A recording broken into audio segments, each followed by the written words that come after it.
हर हर महादेव, जय श्री राम। आज मैं आप सबको भैरव तांडव स्तोत्र की सिद्धि का विधान बताने जा रहा हूँ। भैरव तांडव स्तोत्र को 3 प्रकार से सिद्ध किया जा सकता है। मैं वो तीनों ही प्रकार आपके समक्ष रख रहा हूँ और उनमें जितनी सरलता हो सकती है वो मैं रखने की चेष्टा करूँगा, जिससे कि सभी जो गृहस्थ लोग हैं वो सभी भैरव तांडव स्तोत्र की सिद्धि कर सकें और इससे अपने परिवार का कल्याण कर सकें। सर्वप्रथम ये 3 तरीके से सिद्ध किया जा सकता है, या तो सामान्य दिन में, या नवरात्रों से शुरू करके, या फिर सावन में। मैं तीनों ही विधियां आपको बताऊंगा।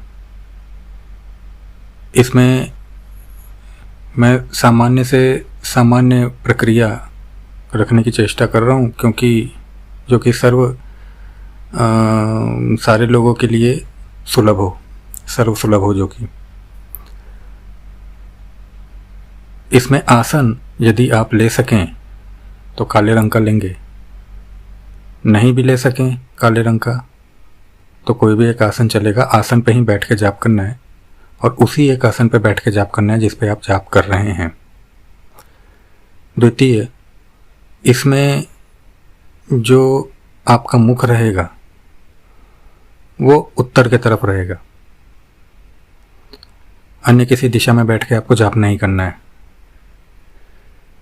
तृतीय, यदि आपको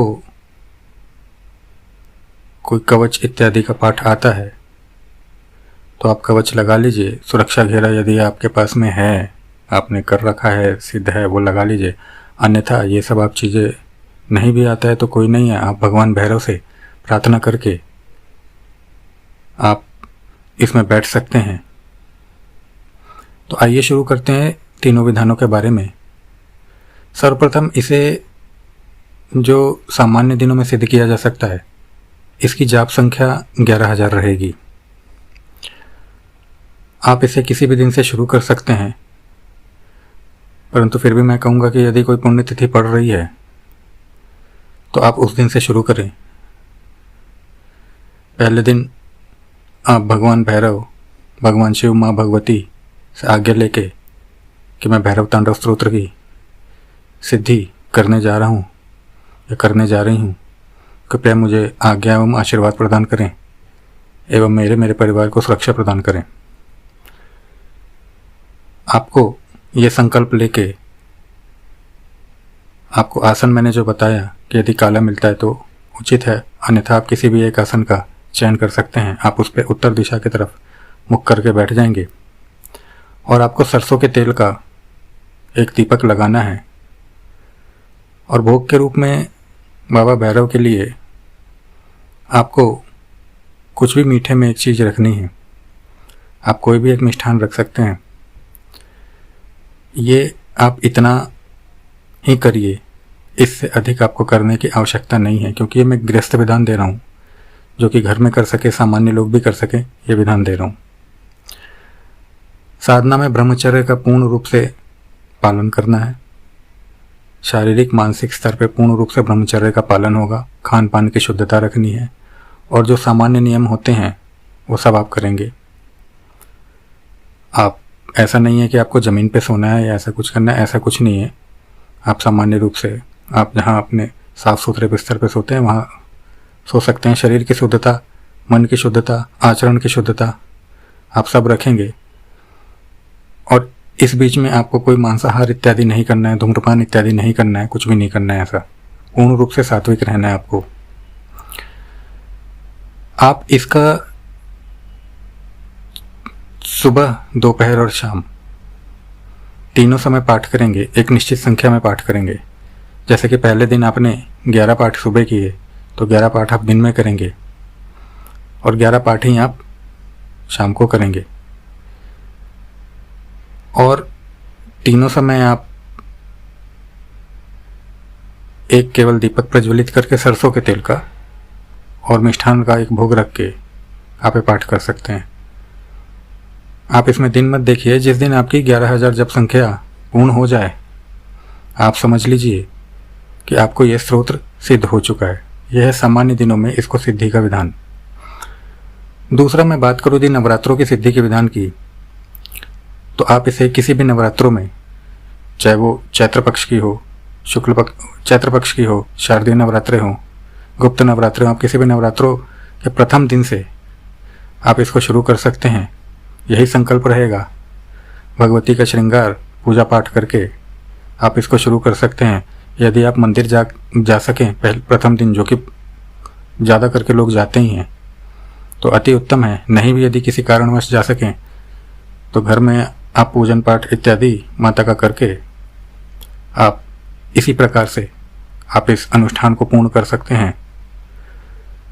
इसमें दिन और संख्या कितनी रहेगी, तो नवरात्रि के पहले दिन से आपको शुरू करना है और इसमें आपको 15-15 पाठ करने हैं, यानी कि 15 सुबह, 15 दोपहर, 15 शाम को।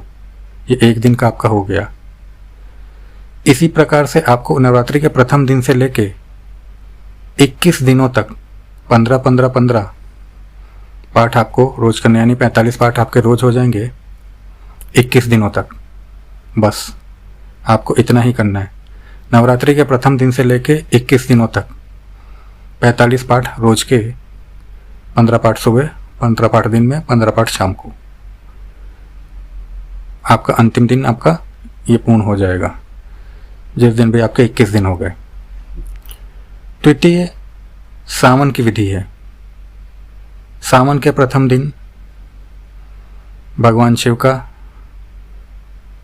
आपको अभिषेक करके आना है मंदिर में। भगवान शिव, माता भगवती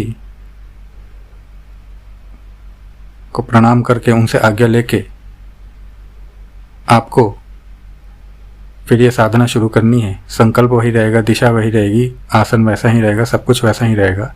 इसमें आपको पूरे सावन पाठ करना है, पूरे सावन पाठ करना है। और आपकी पाठ जो संख्या रहेगी वो आपकी 11-11 पाठ की संख्या रहेगी, यानी कि 11 सुबह, 11 दोपहर, 11 शाम को, 11 सुबह, 11 दोपहर, 11 शाम को। ये आपको पूरे सावन करना है जब तक सावन लगे, यानी कि सावन के प्रथम दिन से लेके सावन जिस दिन खत्म हो रहा है उस दिन तक आपको पाठ करना है। इसमें आपको संख्या नहीं देखनी है। 33 पाठ रोज के करने हैं, 11 सुबह, 11 दोपहर, 11 शाम को। जिस दिन सावन का अंतिम दिन होगा उस दिन आपको शाम को पाठ करके आपको ये समझ लेना है कि आपको ये स्तोत्र सिद्ध हो गया।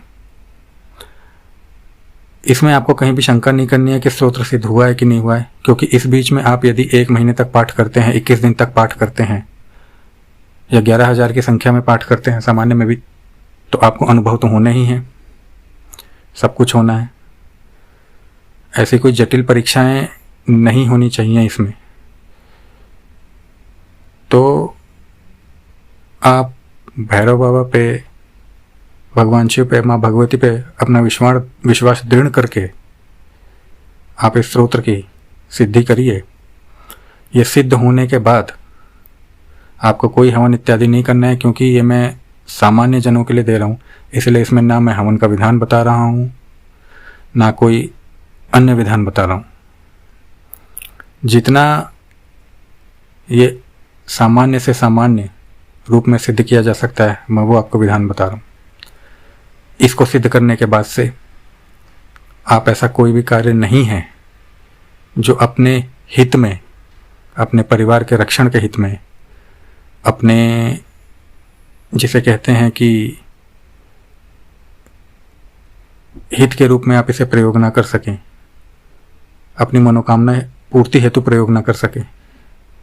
क्योंकि इस स्तोत्र को आप पढ़ेंगे तो भगवान भैरव से कष्ट हरने की ही बात कही गई है। बहुत लंबा स्तोत्र नहीं है ये, आपको आसानी से याद भी हो जाएगा और आपको पाठ करने में इतनी कठिनाई भी नहीं होगी। इस स्तोत्र के बहुत ही चमत्कारी परिणाम हैं और मुझे नहीं पता कि किसी ने YouTube पे इसको सिद्ध करने की विधि दी है कि नहीं दी है। आप इससे चाहें तो बहुत कुछ कर सकते हैं। जितने लोग कहते हैं ना कि मैं अविचार से ग्रसित हूँ, ये चीज़ हूँ, वो चीज़ हूँ, या हमारे रिश्तेदारों ने, शत्रुओं ने इतना परेशान कर रखा है, तो आप इससे बहुत कुछ कर सकते हैं।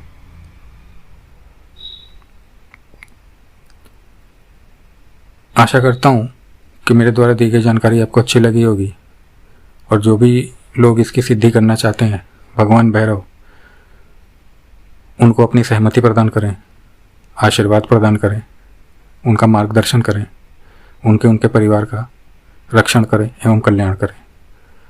हर हर महादेव, जय श्री राम।